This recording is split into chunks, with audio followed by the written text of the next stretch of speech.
Pale pembeni mtazamaji, nitakuwa na msaidizi wangu kwa lugha ya ishara. Jina lake Roda Nyamai, nami jina langu ni Ruga Ival. Hujambo na karibu. Maafisa wa utawala katika eneo bunge la Kiharu, kaunti ya Murang'a, wamesusia mkutano wa maendeleo ulioandaliwa na mbunge wa Kiharu Ndindi Nyoro alipokuwa akifungua afisi mpya za naibu kamishna.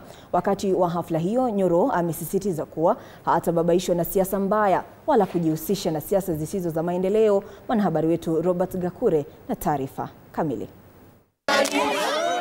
Kinyume na hapo awali, wakati mbunge wa Kiharu Ndindi Nyoro alipokuwa akifanya ziara ya maendeleo katika eneo lake la uchaguzi, viongozi wa utawala wakiongozwa na machifu na maafisa wa polisi wangejitokeza kumlaki.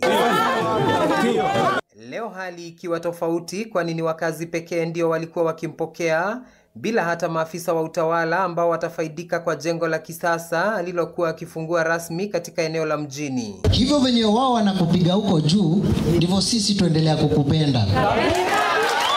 Kama wakaaji wa hapa town tumekasirika sana, ama tumeona hiyo maneno ikiwa vibaya sana, kwa sababu ya kufungulia wenye nyumba tunakuta hawako. Maafisa wa utawala wamesusia mkutano wa Nyoro siku moja baada ya kutoa taarifa kwa Wakenya baada ya kuondolewa katika nafasi aliyoshikilia ya wenyekiti wa kamati ya bajeti katika bunge la kitaifa. Simu imetoka Nairobi ati akikuja kufungua ofisi ya ACC, and the administration wamefika kwa hii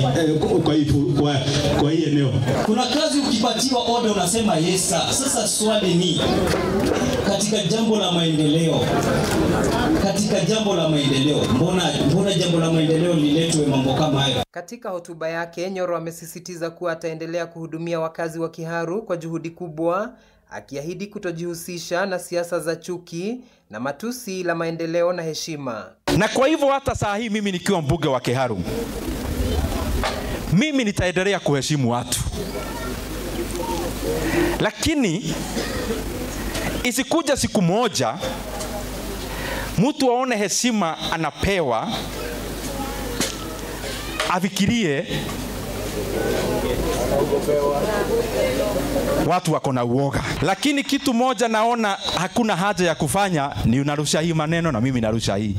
Hata tukirushiana maneno haitasaidia wananchi wa kwako, haitasaidia wananchi wa kwetu. Wakazi wamesema wanashikilia imani yao kwa Nyoro, wakieleza kuwa rekodi yake ya maendeleo inazungumza yenyewe na kwamba hakuna jaribio lolote la kumzuia litakaloathiri juhudi zake za kuwatumikia. Robert Gakure, TV47, Murang'a.